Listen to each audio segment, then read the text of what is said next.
Welcome YouTubers to another episode in my Grammar Heroes series. In today's video, I'm going to show you the solutions to the mathematics knowledge subtest from the third practice test on my website. In case this is your first time finding my channel, I recently created a website called mastertheasvab.com. There you can take 3 full-length practice tests as well as estimate your AFQT score. All that said, let's go ahead and get started with today's video. Question 1 says, what is another way to express 20,606? As it turns out, when you take the ASVAB, you're going to be given questions initially that are very easy to solve. So a problem like this may show up in the beginning of the test. And for this one, we just have to basically identify the parts of this number. Again, I said 20,000. 20,000's right there. 600, 600, and 6. That's really all there is to these problems. If you're not good at reading numbers for some reason, you could always do addition to make sure you got it right. Specifically, you can do 20,606. Add up all those numbers and see if that's what you get. 0 plus 0 plus 6 is 6. 0 plus 0 plus nothing is nothing. 0 plus 6 plus nothing is 6. 0 plus nothing is 0. And 2 plus nothing is 2. Add your comma after 3 places, which is right there. And as you can see, this is in fact the same number. Okay? So that's all there was to that problem.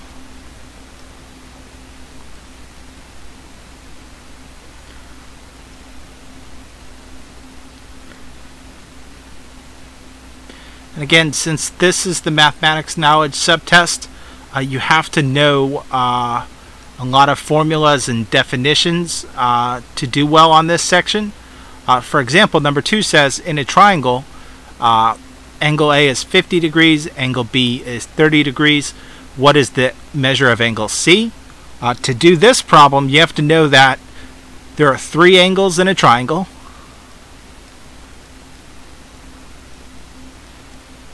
And those angles always add up to 180 degrees no matter what the triangle looks like. So again, the definition here you need to remember is all the angles of a triangle add up to 180 degrees no matter what.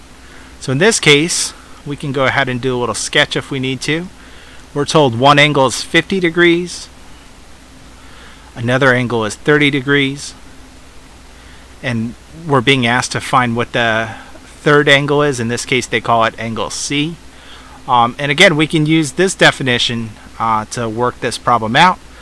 50 plus 30 plus the measure of angle C is going to be 180 degrees.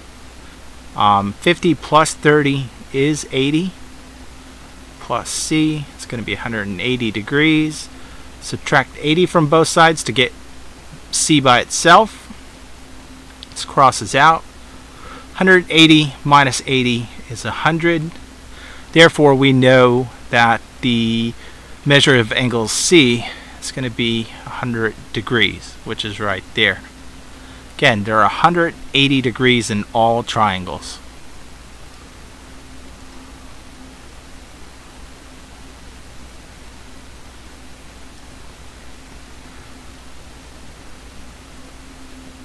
Okay, number 3 says, what is 8 over 64 in decimal form? So again, we're given a fraction, namely 8 over 64, and we're asked to place it in decimal form. As I mentioned in my second most recent video, you regard fractions when you're converting them to decimals as long division. Namely, you would regard this as 8 divided by 64. But rather than doing that math, we can actually simplify this a little bit further. That is, we can divide the numerator, which is this top number 8, and the denominator, which is 64, by a common factor of 8. And in so doing, we can see that 8 divided by 8 becomes 1, and 64 divided by 8 becomes 8. Rather than doing the long division of 8 divided by 64, I'd much rather do 1 divided by 8. So let's go ahead and do that. Again, this is long division. 1 divided by 8. Now we're asking ourselves, how many times does 8 go into 1? It doesn't. 1's too small. So we have to add a 0. When we add that 0, we have to place a decimal up here. 8 goes into 10 one time. 8 times 1 is 8. Subtract. 10 minus 8 is 2, and we drop down a 0. Now we ask ourselves, how many times does 8 go into 20? Of course, 8 goes into 20 2 times. 8 times 2 is 16. We subtract 16 minus, or 20 minus 16 is 4, and again we drop down an imaginary 0. 8 goes into 40 5 times. 8 times 5 is 40, so we can see there's no remainder, and therefore we stop, and we know that 8 over 64, which can be reduced to 1 over 8, is equivalent, when you do long division, to the decimal of 0.125. Now another way to have done this one is to have recognized that 1 over 4 is 0.25. 1 over 8 is half of 1 over 4, and 12.5 times 2 will get you 0.25. So you could have done it this way mentally if you noticed that.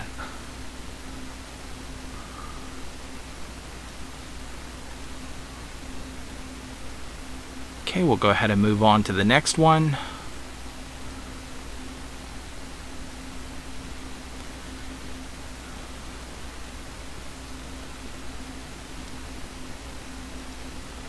So number 4 says, which of the following is true? Again, this question's just testing your ability to work with decimals. Is 4.3 greater than or less than 0.43? No, that's not true. Is 0.43 less than 0.043? Again, that's not true. Is 0.043 greater than 0.0043? Again, 2 zeros there, 1 zero there. It's true. Just to make sure we got it right, is 0.0043 greater than just 0.43? Not true. Okay. Again, some of these problems you're going to be able to solve without doing too much work. That said, since the ASVAB is a computer adaptive test, you should expect the problems in the beginning of the test to require a minimum amount of work, and then toward the end of the test you should feel like you're doing a lot of work to solve the problems.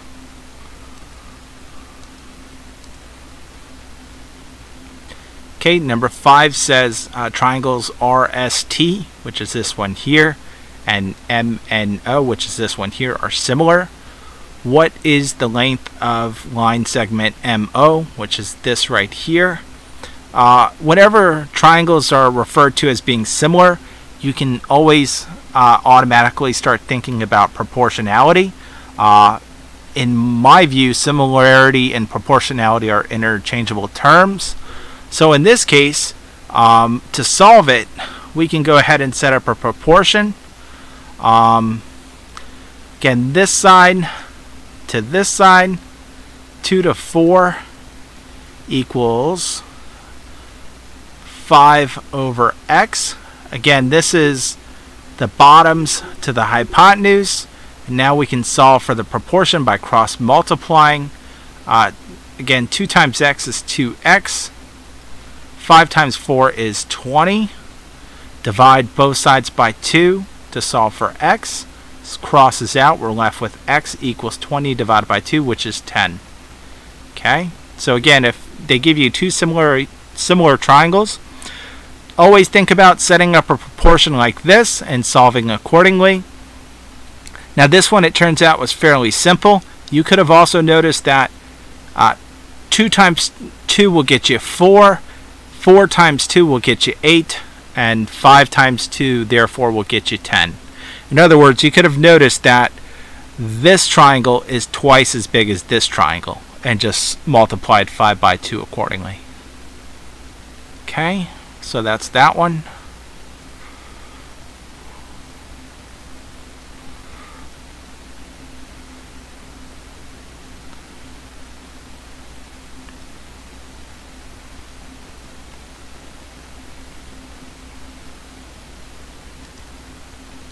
Let's go ahead and grab my pen. Number 6 says, what is the next number in the following sequence? You got 12, 6, 3, 1.5, 0.75, and we want to find out what this number is going to be in this sequence. These sometimes take a lot of work to find the pattern, but for this one you should have noticed right away that 6 is half of 12, 3 is half of 6, 1.5 is half of 3, and 0.75 is half of 1.5. Therefore, this number, which I'm going to call x, is going to be half of 0.75. So to find it, you can do this. If you can't do it in your head, you can do this. 0.75 times half, which is 0.5, will get you this answer. Again, we're multiplying decimals. So we have to move this decimal place 2 times, and this decimal place 1 time. So in total, to make 0.75 and 0.5 whole numbers, so we can do this problem, we moved our decimal place a total of 3 times. At the very end of this problem, we'll go ahead and add those decimals back in. So again, in reality, I'm working out 75 times 5, albeit with 3 decimals to add back in at the end. 5 times 5 is 25, carry the 2. 5 times 7 is 35, plus 2 is 37. Add our 3 decimals back in, 1, 2, 3. We can see that this number, therefore, is going to be 3.75. Okay?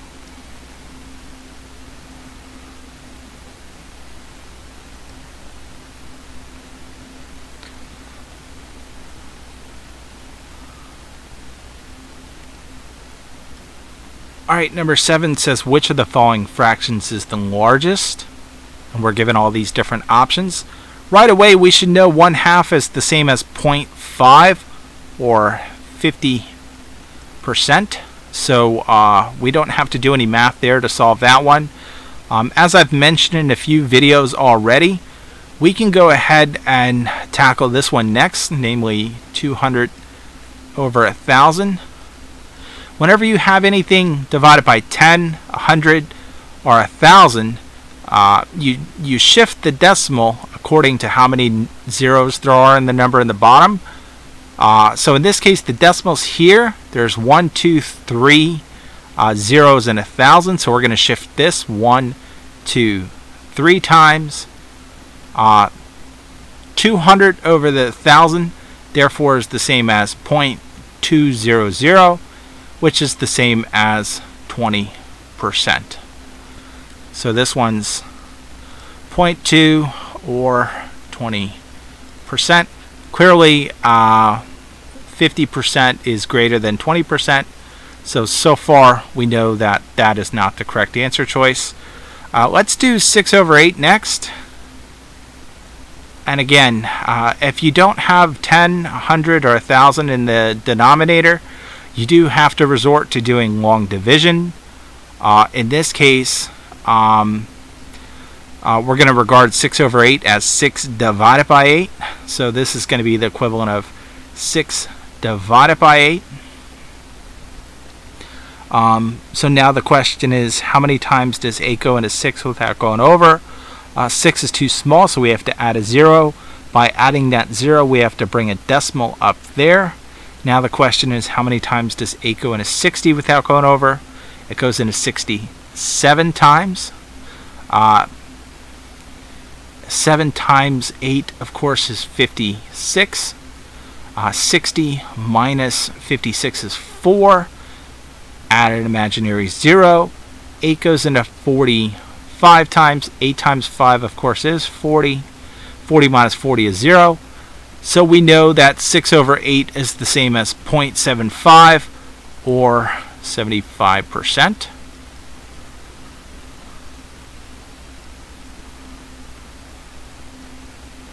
And as we can see, 0.75 is greater than 0.5, so we know that's not the correct answer choice. Now we got to figure out what 11 over 16 is in terms of percent. So let's go ahead and do that. 11 divided by 16. Again, we can't easily make this 100 in the denominator, so we're going to regard this as long division, namely 11 divided by 16. And since we can't, now we're asking ourselves how many times does 16 go into 11 without going over. We have to add a 0. When we add that 0, we have to bring a decimal up. Now the question is, how many times does 16 go into 11 without going over? I can't do this one in my head, so I'm going to have to start guessing here. I'm going to say 7 might get us close. 7 times 6 is 42. Carry the 4. 7 times 1 is 7 plus 4, 7, 8, 9, 10, 11. So 16 times 7 actually gets us 112, which is too big. So I know this is going to start with a 6. So this is going to be 0.6 something. If I was taking the test, I would stop right here because I know this is bigger than 0.6 something. But since this is a practice test, let me go ahead and work this out fully. Again, I'm going to do 16 times 6. 6 times 6 is 36. Carry the 3. 6 times 1 is 6 plus 1 is, 6 times 1 is 6 plus 3 is 9. So I know this is going to be 96. I can't do 0 minus 6, so I have to borrow 1 there. This becomes 0. This becomes 10. 10 minus 6 is 4. 0 minus 9 I can't do. I have to borrow. So this becomes 0. This becomes 1. 10 minus 9 is 1. Now the question, and again there's an imaginary 0 there. How many times does 16 go into 140? Again, I can't do that in my head. We know 16 times 7 got us 112. 16 times 10 would get you 160. So I'm going to do 16 times, let's call it 8. Now let's do 9. 9 times 6 is 54. Bring a 1 there. 9 times 1 is 9 plus 5 is 14. So we can see that 144 is too big. So I know this is going to be 8. So this is 0.68 something, or 68%. Okay? And that's where I would stop because we've done enough to definitively say this is not bigger than 0.75. Okay?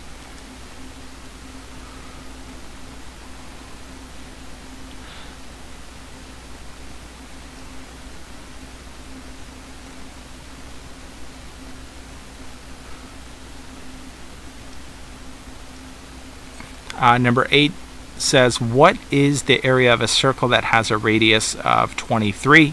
Use 3.14 for pi. So we're dealing with a circle here.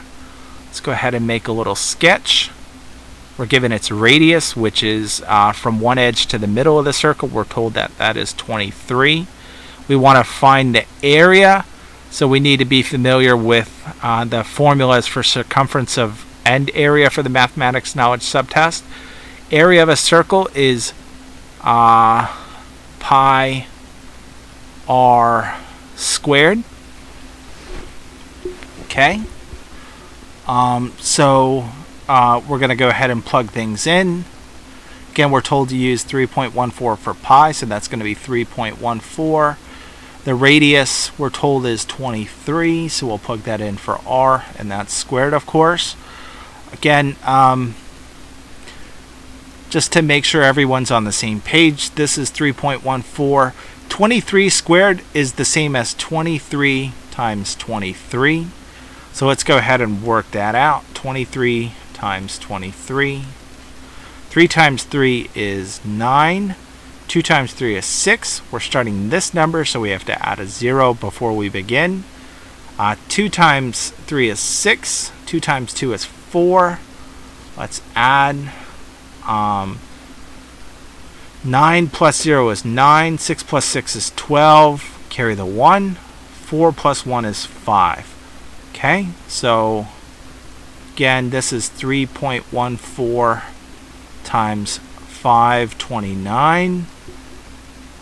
So to get the answer for this problem, we got to do 529 times 3.14.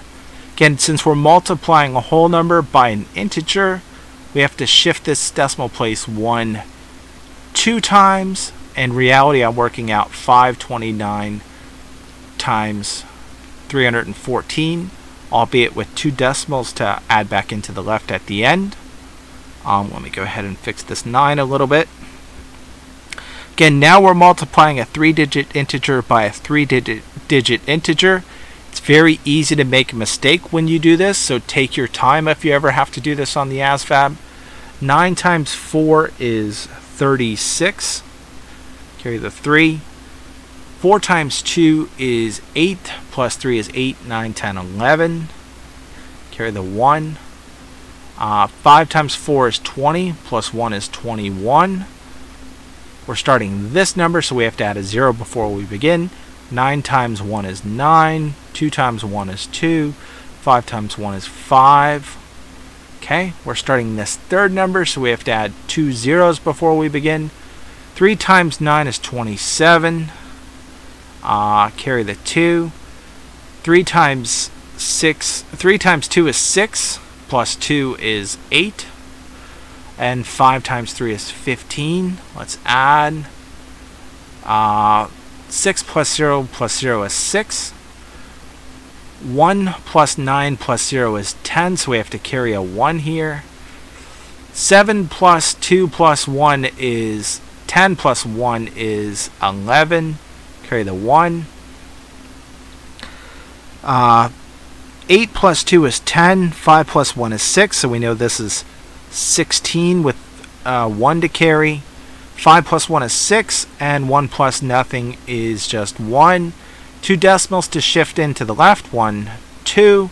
So we can see the area is going to be 1661.06, which is this answer choice right there. Fairly easy problem if you knew the formula. But that said, right here they made you multiply a 3-digit integer by a 3-digit integer, which is pretty tedious.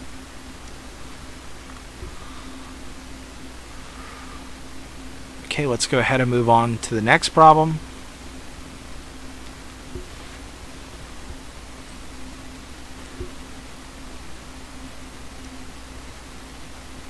Okay, so whenever you see problems in which there's a lot of different operations going on, you should recognize that you're going to be using the order of operations to solve the problem. The order of operations is, please excuse my dear Aunt Sally. Again, this is the order in which you work out problems like these. That is, you do what's in parentheses first, exponents next, multiplication after that, division and subtraction, and then multiplication, division, addition, and subtraction. That said, you treat multiplication and division as well as addition and subtraction as equals. That is, you work those operations out from left to right. So in this case, we do have parentheses, which is right here, so we're going to go ahead and focus on that first. But before I do that, let me go ahead and rewrite the problem over here so I can have some space to work. So again, according to the order of operations, we deal with what's in parentheses first. Here's our parentheses, so we're looking at this first. And then we have multiplication and subtraction. We can see right here that we do multiplication first and then addition or subtraction. So for this one, I'm going to do 14 times 7 first. And 14 times 7 is 4 times 7 is 28. Carry the 2. 7 times 1 is 7, plus 2 is 9. So this is 98 minus 2 plus 12. Again, we're still working in the parentheses. Now we're going to go ahead and do this subtraction. 98 minus 2 is 96, plus 12, and the only operation we have left is addition, so we'll go ahead and do that. If you can't do it in your head, there's no shame in doing it off to the side. 2 plus 6 is 8, 9 plus 1 is 10, so we can see that this is going to be 108.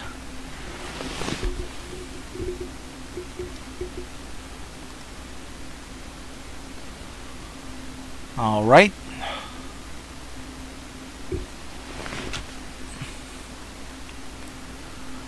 Go ahead and grab my pen again.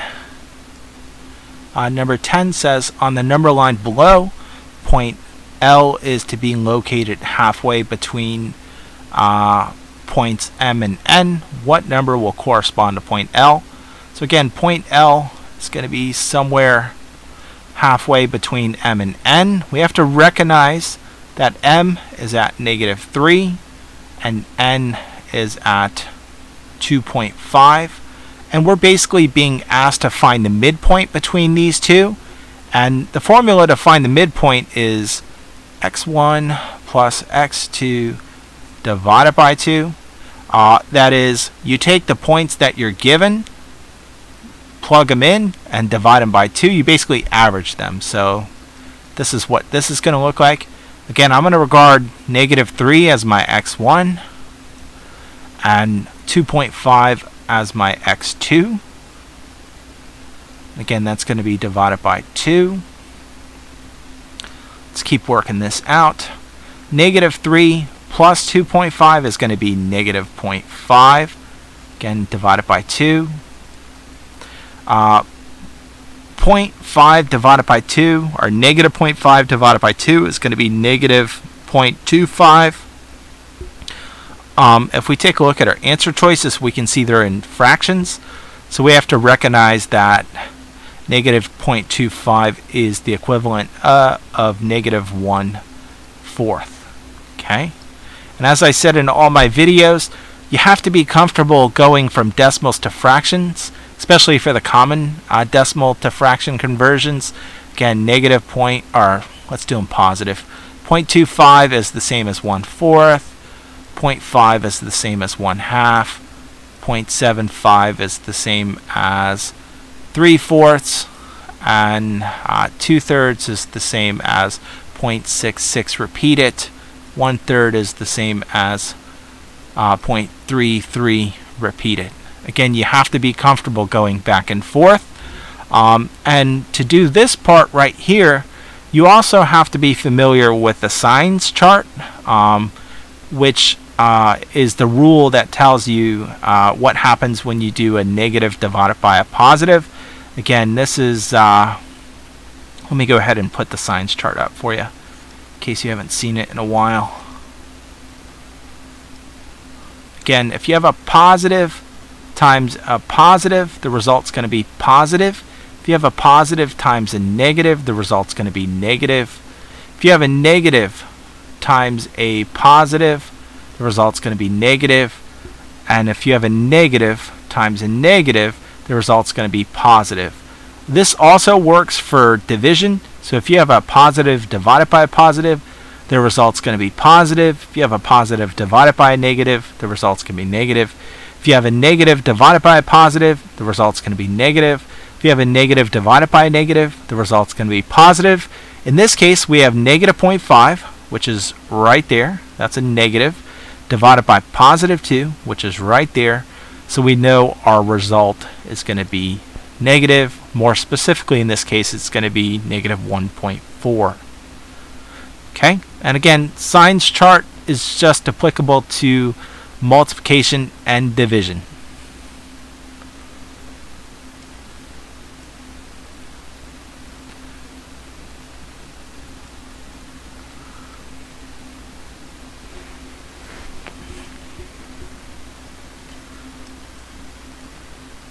All right, number 11 says, in which quadrant would the coordinates -500, -500, -400 be located?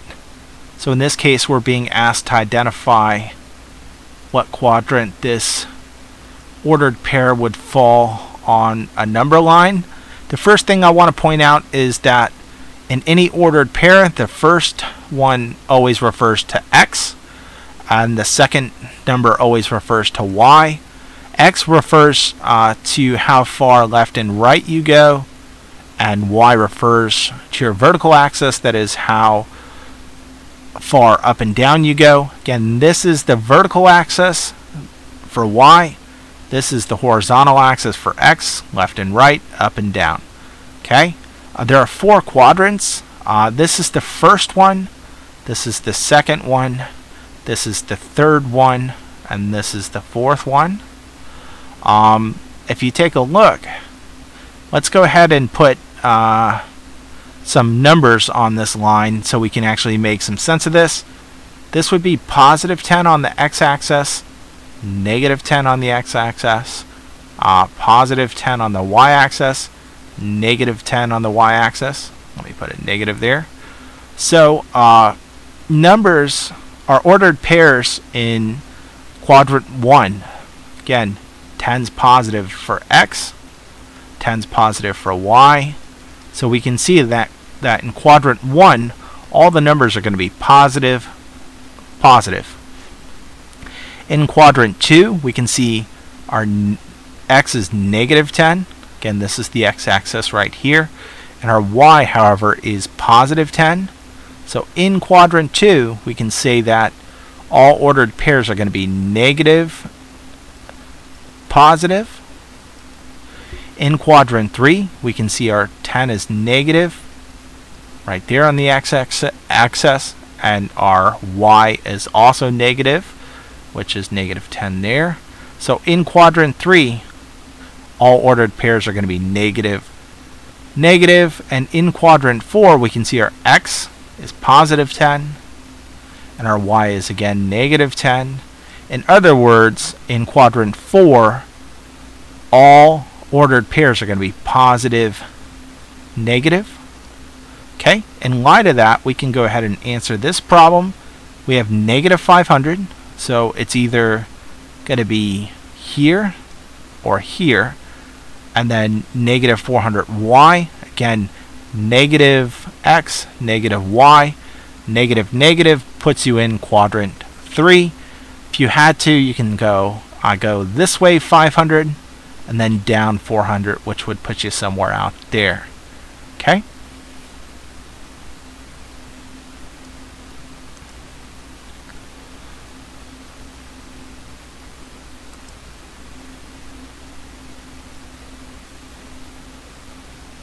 Number 12. Let me grab my pen. Number 12 says choose the answer to the following problem. 3.16 divided by 0.079. Again, so that looks like this. 3.16 divided by 0.079. As I've mentioned already in other videos, you do division as long as the decimal is only inside this division bracket. When the decimal's outside this division bracket, as it is here, you have to shift the decimal place to make this number outside the division bracket a whole number, and then you could divide accordingly. So I'm going to take this decimal and shift it 1, 2, 3 times to make 0.079 just 79. And since I shifted this one 3 times, I'm going to shift this one 1, 2, 3 times. So in reality, I'm working out 79 and 3160. Okay, you can see I got rid of the decimal. And we're doing 3160 divided by 79. Let's take a look at our answer choices. Let's say we were doing this problem, 103,000. In other words, how many times does 100 go into 3,000? I would know that this would be 30, okay? Because 100 times 30 would get me 3,000. Now this problem is pretty similar to this problem. That said, 3,000 is a little bit bigger here. This number is a little bit bigger than 3,000, and this number is a little bit smaller than 100. So realistically speaking, I know this is going to be greater than 30, okay, as an estimate. Let's take a look at our answer choices. 0.004 is way too small. 0.4 is way too small. 4 is way too small. 40 sounds reasonable, and just based on estimating our answer, we can reasonably say that 40 is the correct answer choice. That said, let's do 79 times 40. And again, let me just copy this over here again to see if 70 times 40 will actually get you this number. 0 times 9 is 0. 7 times 0 is 0. We add a 0 since we're starting this number. 4 times 9 is 36. Carry the 3. 7 times 4 is 28. Plus 3 is 31. Add 0. Nothing plus 3160 is just 3160. So we can see that 79 times 40 gets you 3160, albeit with no remainder. So we know that our estimate was in fact correct. Okay, so sometimes you can get away with just estimating your answer.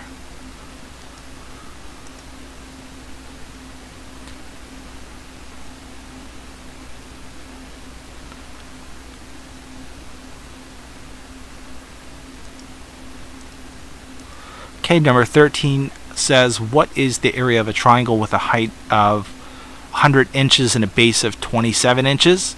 The area of any triangle is area equals 1/2 times base, that's a B, times height.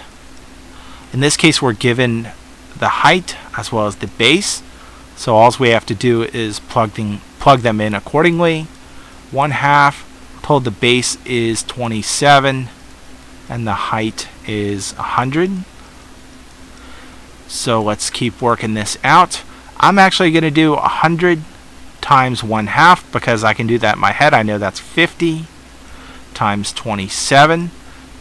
Now I know to find the area, all I have to work out is 27 times 50. 7 times 0 is 0. 7 times 5 is 35. We have to add a 0 since we're starting this number. 2 times 0 is 0. 5 times 2 is 10. Let's add. 0 plus 0 is 0. 5 plus 0 is 5. 3 plus 0 is 3. And 1 plus nothing is 1. So we know the area is 1350. Again, so far you've had to know the formula to find the area of a circle, as well as the area of a triangle. In addition, you've also had to know the definition of triangles. Specifically, you had to know that the interior angles of triangles all add up to 180 degrees. So again, mathematics knowledge subtest. Really test your knowledge of formulas and definitions. Okay. 14 says, what is the area of the figure below? There's no formula to deal with this one because it's an L. But that said, if we cut this shape or this figure into two rectangles, we now have a formula, namely area equals length times width, which is the formula to find the area of a rectangle, that we can use to solve this problem. And I can call this rectangle 1 and rectangle 2. And again, we're going to have to add those areas together. So ultimately, we're going to do area total. It's going to be the area of rectangle 1 plus the area of rectangle 2. So the total area again is going to be length times width for rectangle 1 plus length times width for rectangle 2. That said, we can see that this one has a length and width of 5 and 2, whereas this whole side is 7. which we can't use because we cut it off right here. We have to recognize that is 2 right there from here to here, which means that from here to here, this is 7 minus 2 are just 5 feet. So let's go ahead, and now that we've gotten that situated, plug it in. Again, length times width, 5 times 2. And again, this one has a width of 2 and a length of 5. 5 times 2 is 10. 5 times 2 is 10. So we can see the total area, that is the area of rectangle 1 and rectangle 2, is going to be 20.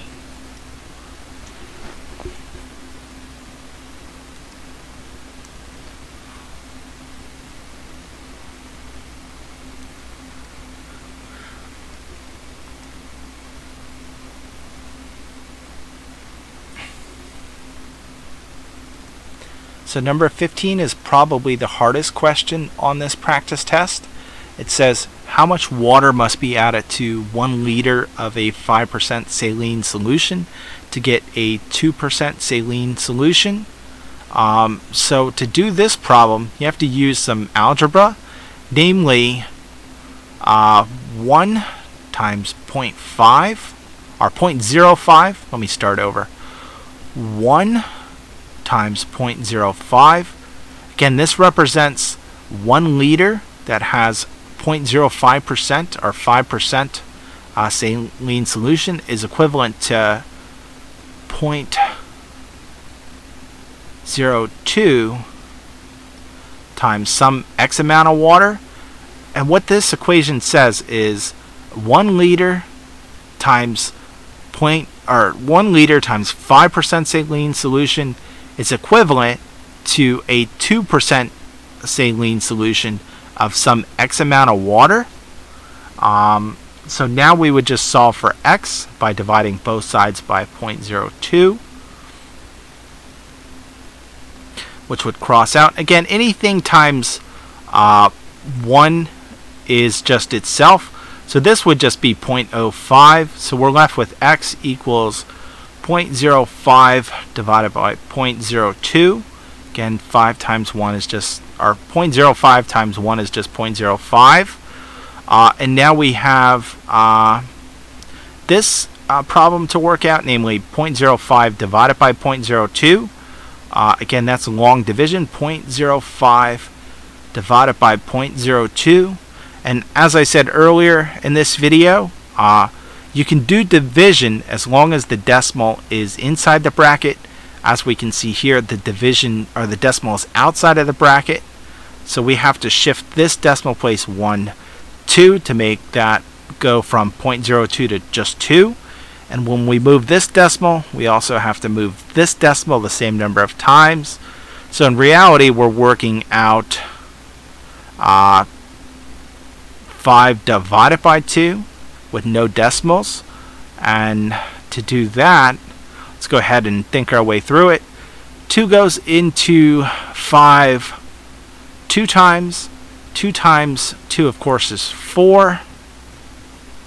5 minus 4 is 1.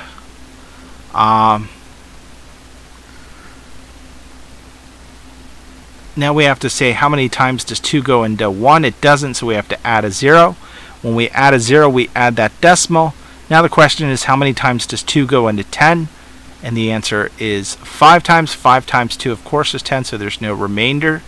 So we can see that 2.5 liters of 2% saline solution is equivalent to 1 liter of a 5% saline solution. That said, we're adding this amount to 1 liter already. So what we have to do is actually subtract 1 from this to get us 1.5 liters of water to add. Okay? Again, we already had 1 liter. To get this into a 2% saline solution, we would need a total of 2.5 liters of water.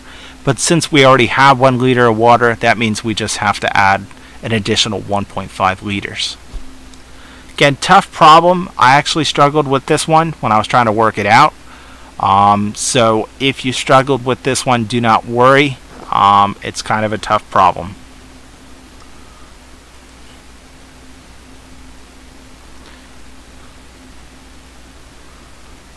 Alright, number 16 says if x is 6, y is -2, and z is 3, what is the value of the following expression? So let me go ahead and grab my pen so I can rewrite that. The expression is x z minus x y divided by z squared, and we're told x is equal to 6, y is equal to -2, and z is equal to 3. So we're going to just go ahead and plug these into the equation accordingly. So let's start. X is the same as 6, so x is the same as 6 times z, which is 3, minus x again is 6, y is -2, all over z squared, and z is 3. Let's go ahead and work this out. 6 times 3 is 18, minus 6 times -2. 6 times -2 is -12. 3 squared, of course, is 9. 18 minus a -12. Two negatives become a positive. So this becomes 18 plus 12, which is 30. Again, this is all over 9. So we're left with 30 divided by 9. We can go ahead and reduce this by a factor of 3 if we wanted to. That is, we can divide the numerator as well as the denominator by a factor of 3. 30 divided by 3, of course, is 10. 9 divided by 3 is 3. So instead of doing this, we're actually going to do 10 divided by 3 to get our decimal. 3 goes into 10 3 times. 3 times 3, of course, is 9. Subtract. 10 minus 9 is 1. We have to add an imaginary 0. 3 goes into 10, and by adding that imaginary 0, we have to add our decimal. 3 goes into 10 3 times. 3 times 3, of course, is 9. 10 minus 9 is 1. 3 doesn't go into 1, so we have to add a 0. By adding that 0, we go ahead and do 3 goes into 10 3 times. 3 times 3, of course, is 9.